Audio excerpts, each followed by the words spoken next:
Welcome everyone on this tutorial on topic friction for chapter force and friction.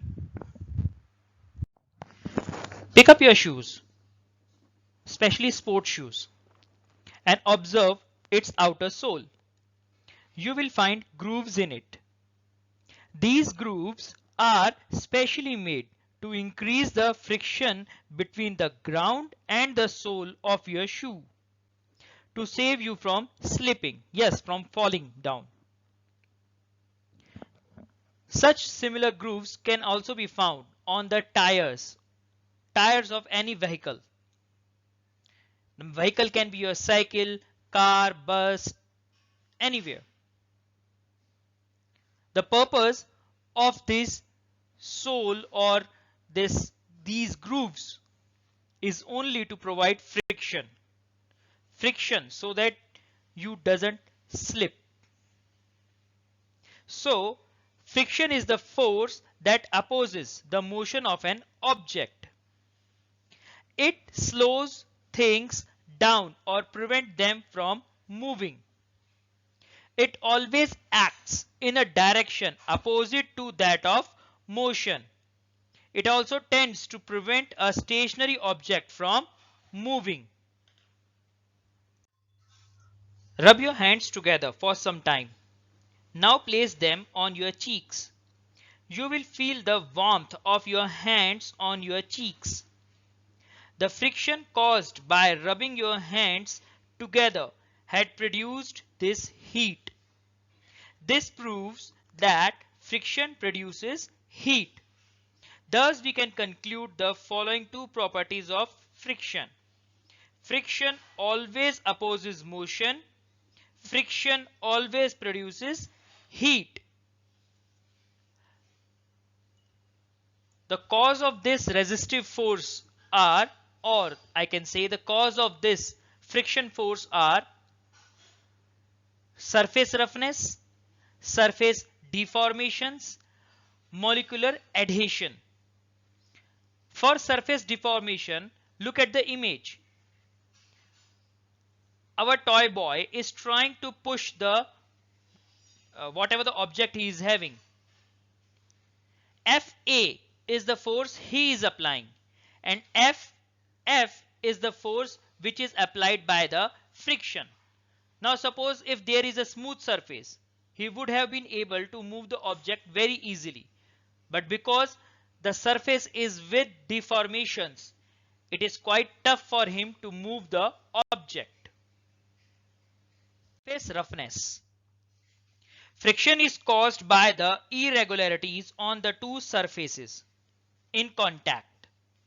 If you observe the surfaces of various objects through magnifying lens, they will appear to have tiny hills and grooves like irregularities. When the surfaces of any two objects are in contact, these tiny hills and grooves entangle or interlock with each other, opposing motion. When we attempt to move any one object, we have to apply force to overcome interlocking. On applying sufficient force, the interlocking breaks and the body begins to move. So collectively we can say surface roughness is a factor in friction when the material are rough enough to cause serious abrasion. Now the meaning of word abrasion is the process of scraping or wearing something away, wearing, or we can say tearing. All solid materials have some degree of surface roughness. If we look at what seems to be smooth surface under a microscope, we would see bumps, hills and valleys or grooves that could interfere with sliding motion and thus resist the motion. The image in this slide is taken by a scanning tunneling microscope. This image is of gold foil. Gold foil, when we look with our normal eyes, it looks very smooth, but you can check that its surface is never smooth. It is having tiny hills over it. Molecular adhesion. Look at the water droplets on the leaf and the spider web. They are sticking. They are resting on the leaf and the web, or on many other surfaces also you can see this thing happening. Why this is happening? This is a type of friction because of which it is happening. The molecules of water stick to the surface of the web or leaf when they come in contact with each other. The same happens with other surfaces too. When two surfaces come in contact with each other, their atoms and molecules pull each other due to electrostatic force. It causes a resistance to motion.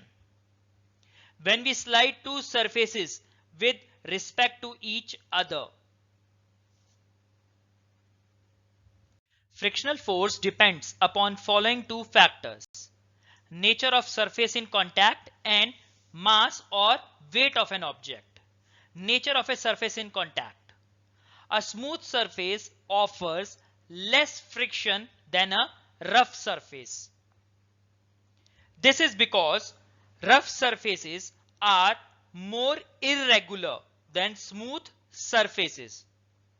So, the force of friction is greater in rough surfaces than in smooth surface.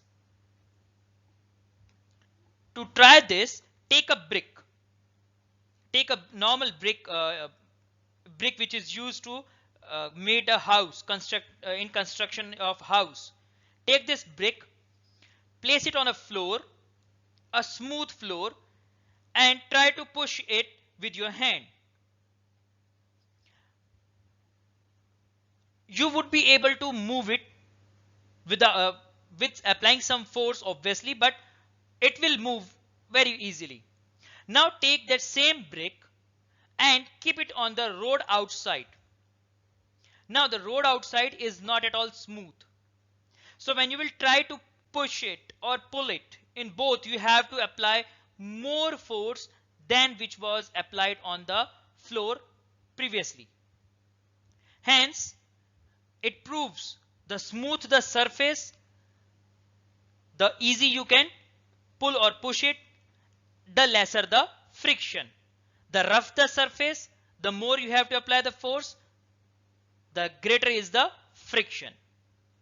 Now, considering the point of mass, the heavier the object, the greater will be the friction force. In this case, now take 2 or 3 bricks on the smooth surface itself, on your floor inside house.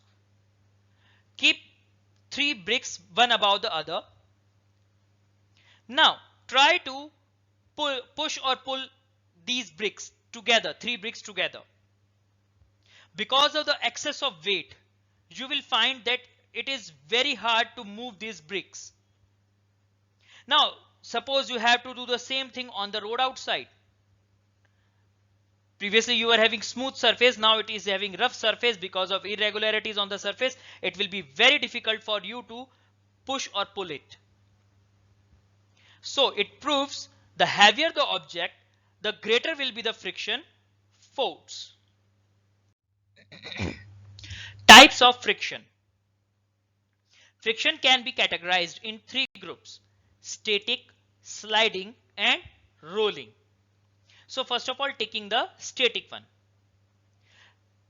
By definition, we can say friction between 2 or more solid objects that are not moving relative to each other, or the force that exists between two bodies so long as they are relatively at rest, even though an external force is acting upon them. To understand this static friction, let us assume that I am again using the example of the brick. Keep the brick on the any smooth surface, suppose again floor. Now apply a very small amount of force on it. through your single finger. It would be very hard for you to move it. The more you will increase the force, chances would be greater to move it. And there will be a time when the force applied by you is enough to move it. There will be a time when upon applying a definite force, it will move. But before that, it was not moving. At that time, when it was not moving, that time, the friction which was provided by it was static friction. So, by definition again, static friction is the frictional force that exists between two bodies so long as they are relatively at rest, even though an external force is acting upon them.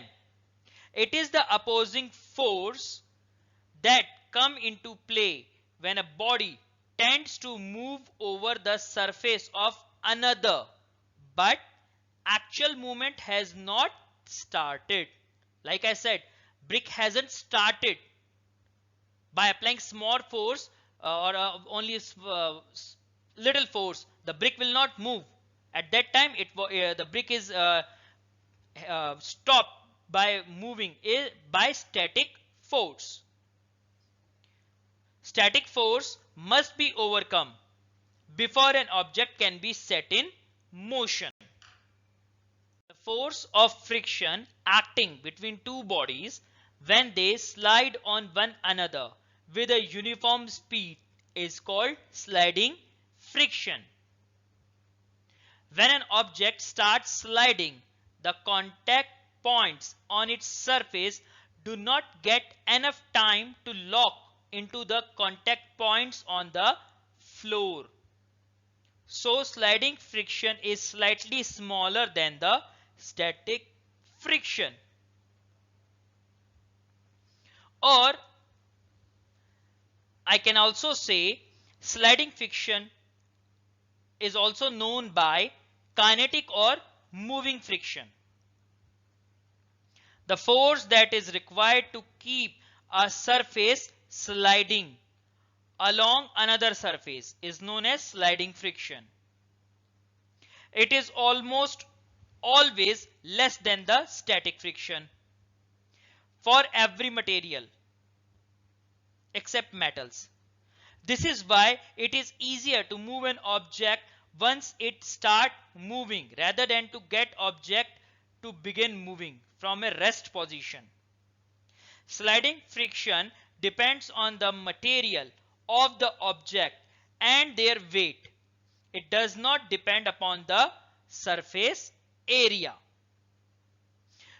Suppose you are having a slide. On slide, when you are sitting on the top of the slide, you start with a very small speed. You start with a very small speed.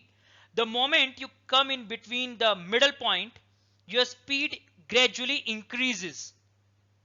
And the speed which you have attained will remain with you till the end. So, we always have to make slides in an slanting way, so that or slopes in a slanting way, so that you can have some speed.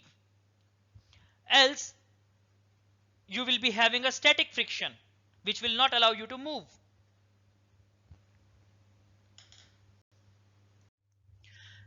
Now there is a question associated with sliding and static friction. The question is, explain why the sliding friction is less than the static friction.